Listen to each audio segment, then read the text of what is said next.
and welcome to Macquarie. I'm here to talk about our new degree, which is a Bachelor of Global Business. It's a fabulous degree. It's half, where's my clicker? All right, so it's a combination of business, entrepreneurship, global trade law, so a whole lot of global marketing, a lot of things about working around the globe. And also on learning a language. So it is half business, I guess maybe a tad more than half, and half language. So it's really preparing you to go out and work around the globe. So you'll be able to put your theory that you learn in a lot of business subjects into practice. Now the languages. Well, first of all, we've got global business, and you'll do a language, and I'll go through which languages later, and an internship in an international company. In all our business degrees, you do a foundation which includes some management, some marketing, some accounting, some finance. So when you go out, you've actually got a basis in a lot of different business areas. We're also moving quite a lot into entrepreneurship. If any of you have been listening to some of the TED Talks and things like that about startups, so we're actually preparing people for a lot of those areas as well. Now the languages, Macquarie has a fabulous range of languages. So Chinese studies, now you'll notice with the languages that they don't just say Chinese, right? Because it is not just about the language, it's about the culture. And the study of language is really embedded in the culture that those languages come from. So if you are a native Chinese speaker already, we have Chinese English translation and interpreting, Croatian, German, Japanese, Polish, Spanish and Latin American, French, Italian, Greek and Russian. So it's a huge range of languages that we have here. On the brochure we left off Spanish, which is very sad. So we really do have Spanish, and it's the only language I could pretend to actually have a go at on that list. So it's very sad that was left off the brochure. So we do have Spanish and Latin American studies. This is open to everybody, and you don't have to have done the language before. If you are a native speaker, I will let Martina, who is head of languages, to talk to you about the different options there as well. Okay, so what kind of jobs can you get with this kind of thing? Management, business analyst, business development officer, communications. There are quite a lot of areas in the public service where this would be very useful, and interpreter and translator for Chinese and English, and various other options there. It is really quite a wide range of careers you can move into with this degree.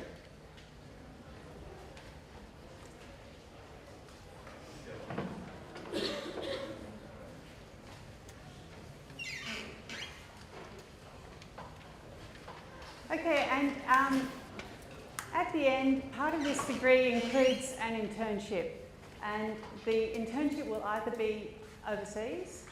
We've had people at the World Bank I know this is a new degree, but in some of our other degrees, we've had people going to the World Bank in Brussels. We've had people in Beijing, we've had people in India. Some of the internships are quite challenging. Working in a company in India can be quite challenging. So we will have internships for people in this. The internships are not necessarily overseas.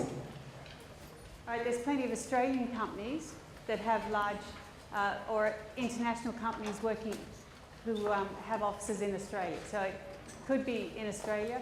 This is particularly true for a lot of international students who come and do who we're hoping will come and do this degree.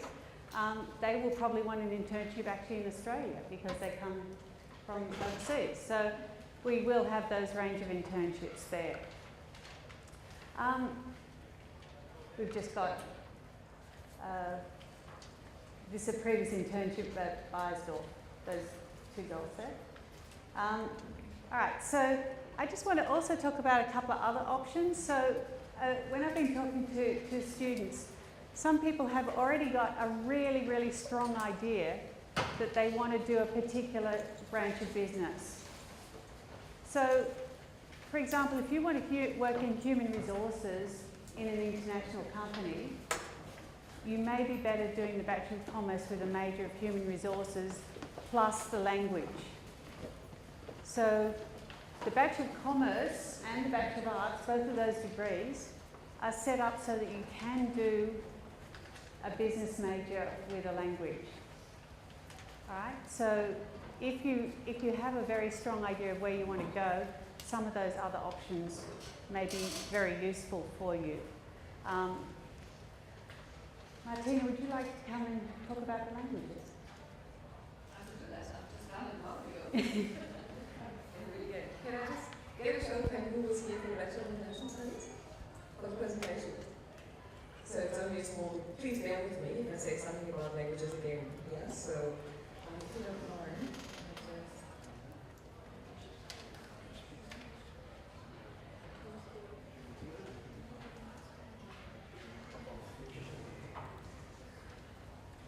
Okay, my name is Martina Möller. Some of you have already heard. I'm Professor of European Languages and also the head of the Department of International Studies. International Studies at Macquarie University means that's where all the modern languages are being taught. And as Lee already said, there is 10 of them, and that's one of the largest ranges in Australia. We are offering languages that are not available elsewhere. We pride ourselves on our online components. We are one of the few universities that offers nearly all of the language programs externally and online, so that means that there's flexibility in language learning and a flexibility with campus economies. The languages we offer, Chinese. Now that will be Mandarin Chinese, and it includes the Bachelor with major in Translation and Interpreting. And as has already been said, this will be only for people who already have fluency in Chinese. It is directed as fostering both skills in Chinese and in English and taking it up to a paraprofessional level. Croatian, we're the only university in Australia offering this language, so if somebody has particular business interests in Croatia, is thinking about developing relationships with Croatia, which is a country that has just become a full member of the EU, that's one of the languages that you could study as part of the Bachelor in Global Business Studies. French and Francophone studies. We don't focus on France only, we look at the Pacific region as well as the Maghreb, the northern part of Africa, and we include that in our cultural studies and historical studies that we will be addressing in the French program. German, that includes the German-speaking countries such as Austria and Switzerland, and a little bit of Italy, where German is spoken. And Italian, of course, focuses very strongly on the cultural aspects. The Renaissance is one of the units that we offer as part of the Italian program. Japanese, one of our strongest programs, together with Spanish. Those of you who've been here before heard me say that there's always a head-to-head race between Japanese and Spanish in terms of beginners enrollment. So these are the units that are very, very strongly subscribed.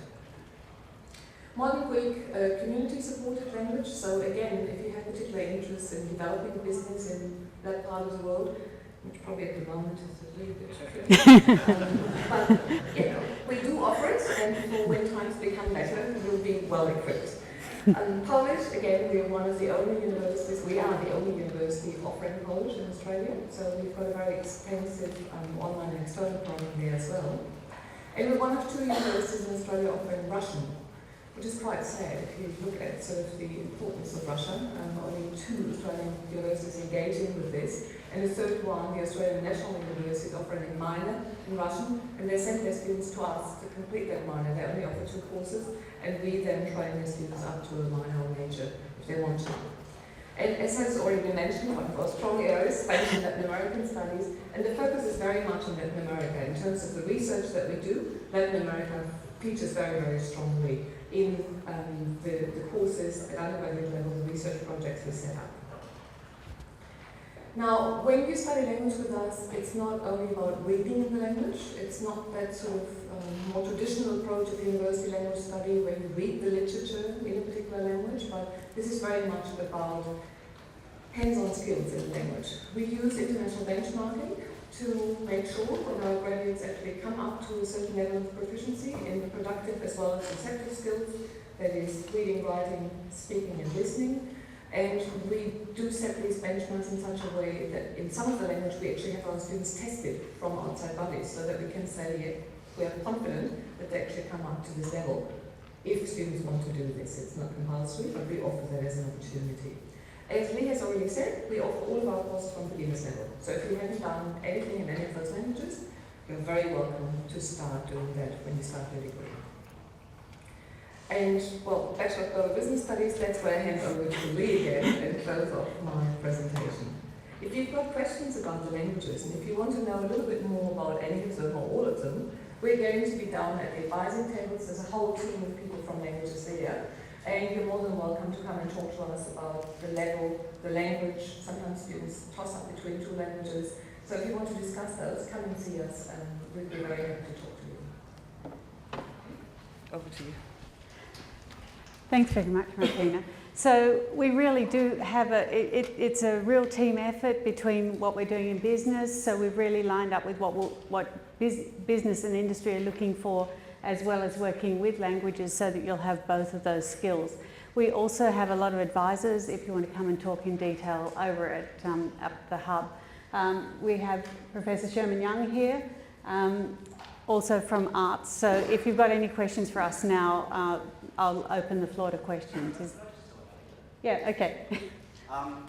Thanks, Lee. I'm from the Faculty of Arts. I'm the Associate Dean of Learning and Teaching there, and it's one of these, this program I'm actually really excited about, and the reason I'm really excited about it is as part of my job, I sometimes get to travel a little bit. I'm very lucky and I get to go overseas a bit. And I was on one trip in Shanghai, and I was talking to a young guy. He was probably early 30s, and he was the general manager of Xstrata in China. So, you know, one of Australia's biggest mining firms. And I was just talking to him, I said, well, how did you get here? How did you become general manager of, you know, one of Australia's biggest mining companies, working in Shanghai, you know, fantastic, glamorous expat lifestyle, all the trappings and everything. And he said, I learned Chinese. And it was a real indicator to me that one thing that we can do to reach out globally and to equip our students for that kind of career path is to actually give them the language. And so this program is really exciting because I think it really offers an opportunity for those of you who want to work overseas, and there's tremendous opportunities overseas. I'm sure many of you have travelled, and there's fantastic things that can be done. You know, we're building relationships right across the planet. And I really think that a language component really makes that pathway so much easier for graduates to pursue. So when the idea came up, and Lee and I worked together on a number of programs, when the idea came up for a business and language degree, it was like a no-brainer. So that's my little anecdote. That's why I'm really excited. I think the opportunities for graduates from this program are unlimited. A really exciting program, and I really encourage you to talk to us and get some interest going, and it'll be fantastic to do. So thanks. I think we've got questions. Yeah. We're doing a tag team here. We've got about 200 universities that we partner with, so you can also do exchanges to some of the universities, De La Sabana in Colombia, and lots of exciting places to go and do some of your study for this. But I too have just come back from Hong Kong, and there was a guy there, head of a company in Japan, who again learnt Japanese, and both of his kids are fluent Japanese. One of our staff here from business has been working up in Hong Kong, and his 5-year-old daughter just won the Mandarin competition for the whole of China. So a little blonde-haired girl won the Mandarin competition for that age group. So, you know, we're out there and having fun in different places, and That's what this degree is designed for.